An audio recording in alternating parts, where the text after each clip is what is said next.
pada kesempatan kali ini saya akan mempresentasikan materi tentang wazan memahami pola fiil sebagai tugas individu ujian tengah semester mata kuliah Kaidah Arab. Materi ini sangat penting karena menjadi salah satu dasar dalam memahami ilmu shorof atau morfologi bahasa Arab. Dengan memahami wazan, kita dapat mengetahui bagaimana suatu kata dibentuk, bagaimana perubahan bentuk kata terjadi, dan bagaimana perubahan tersebut mempengaruhi makna kata itu sendiri. Ketika mempelajari bahasa Arab, kita sering menemukan kata-kata yang memiliki akar huruf yang sama, tetapi memiliki arti yang berbeda. Perbedaan tersebut terjadi karena adanya perubahan pola atau wazan. Oleh karena itu, mempelajari wazan sangat membantu dalam memahami Al-Quran, hadis, kitab-kitab berbahasa Arab, dan berbagai literatur Islam lainnya. Pengertian wazan. Secara bahasa, wazan berarti timbangan atau pola, sedangkan ilmu shorof, wazan adalah pola tertentu yang digunakan sebagai cetakan untuk membentuk kata-kata dalam bahasa Arab. Sebagaimana ketika mengenal rumus dalam matematika, maka dalam bahasa Arab terdapat pola-pola tertentu yang digunakan untuk membentuk kata. Pola ini adalah yang disebut wazan sebagai besar kata kerja dalam bahasa Arab. Berasal dari akar kata yang terdiri dari 3 huruf asli yang disebut fiil sulasi mujarad. Melalui wazan, kita dapat mengetahui apakah suatu kata menunjukkan perasaan, aktivitas, sifat, atau makna lainnya. Oleh karena itu, memahami wazan sangat penting bagi mahasiswa karena mempelajari bahasa Arab karena dapat mempermudah proses menerjemahkan dan memahami teks Arab. Tujuan mempelajari wazan. Adapun tujuan mempelajari wazan antara lain: yang pertama, untuk mengetahui pola pembentukan kata dalam bahasa Arab. Yang kedua, untuk memahami perubahan makna yang terjadi akibat perubahan harokat atau pola kata. Yang ketiga, untuk mempermudah dalam membaca dan memahami Al-Quran. Yang keempat, untuk membantu dalam menerjemahkan teks Arab dengan lebih cepat. Yang kelima, untuk meningkatkan kemampuan berbahasa Arab baik secara lisan maupun tulisan dengan memahami wazan. Kita tidak hanya menghafal kosakata, tetapi juga memahami hubungan antara bentuk dan makna suatu kata. Wazan pertama, fa'ila yaf'alu. Sekarang kita masuk ke pembahasan pertama, yaitu fa'ila yaf'alu. Ciri utama wazan ini adalah huruf kedua atau huruf tengah pada fiil madi berharokat kasroh, sedangkan pada fiil mudhore berharokat fathah. Makna utama dari wazan ini adalah menunjukkan perasaan, keadaan jiwa, atau kondisi fisik seseorang.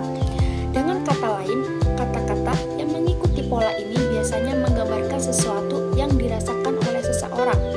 Contoh yang terdapat dalam Al-Quran adalah fariha yafrahu, yang berarti merasa senang atau bergembira. Dalam surat At-Taubah ayat 81 terdapat kata fariha yang menunjukkan keadaan gembira yang dirasakan seseorang. Kata tersebut tidak menunjukkan tindakan aktif, tetapi menggambarkan kondisi emosional. Selain itu, terdapat contoh lain yaitu hazina yahzanu, yang berarti sedih. Ketika seseorang bersedih, dia sedang mengalami suatu keadaan emosional. Kemudian ada kata ta'iba yatrabu, yang berarti lelah. Lelah juga merupakan kondisi fisik yang dirasakan seseorang. Nah, dari ketiga contoh tersebut dapat kita pahami bahwa wazan pertama lebih banyak digunakan untuk menunjukkan keadaan atau kondisi yang dialami seseorang. Nah, lanjut, wazan kedua, fa'ila yaf'ilu. Selanjutnya adalah wazan kedua, yaitu fa'ila yaf'alu. Pada pola ini, huruf tengah berharokat kasroh, baik pada fiil madi maupun mudhore.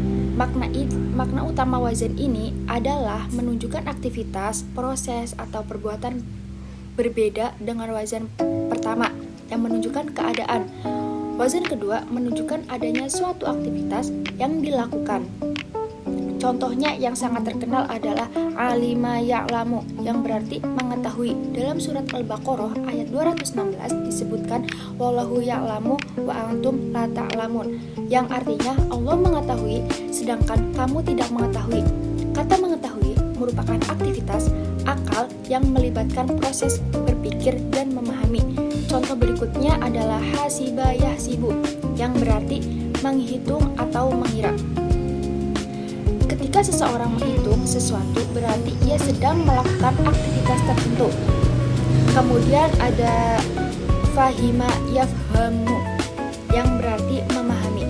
Memahami juga merupakan aktivitas yang dilakukan oleh pikiran manusia.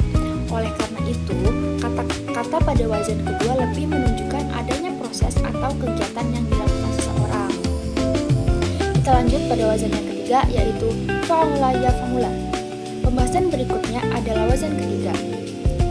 Pola wazan ini adalah fa'ula yaf'ula. Pada pola ini, huruf tengah berharokat domah, baik pada fi'il madhi maupun mudhari. Makna utama dari wazan ini adalah menunjukkan sifat, tetap, atau karakter yang merekat pada seseorang. Contohnya adalah karumayak rumu, yang berarti mulia. Kemudian merupakan sifat yang melekat pada diri seseorang, menunjukkan aktivitas yang dilakukan sesaat.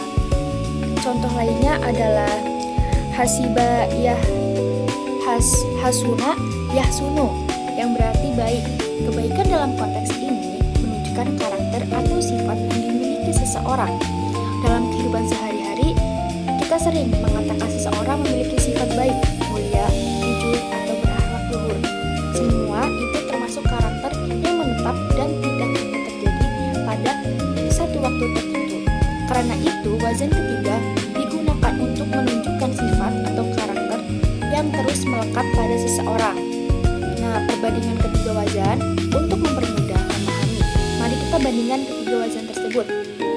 Wazan yang pertama, menunjukkan perasaan atau keadaan. Contohnya, senang, sedih, dan lelah. Wazan kedua, untuk menunjukkan aktivitas atau proses. Contohnya, mengetahui, menghitung, dan memahami. Sedangkan wazan ketiga, untuk menunjukkan sifat tetap atau karakter. Contohnya, baik dan mulia. Perbedaan ini adalah yang terjadi ciri khas setiap wazan. Dengan memahami perbedaan tersebut, kita akan lebih mudah menunjukkan makna sebuah kata ketika membaca teks bahasa Arab.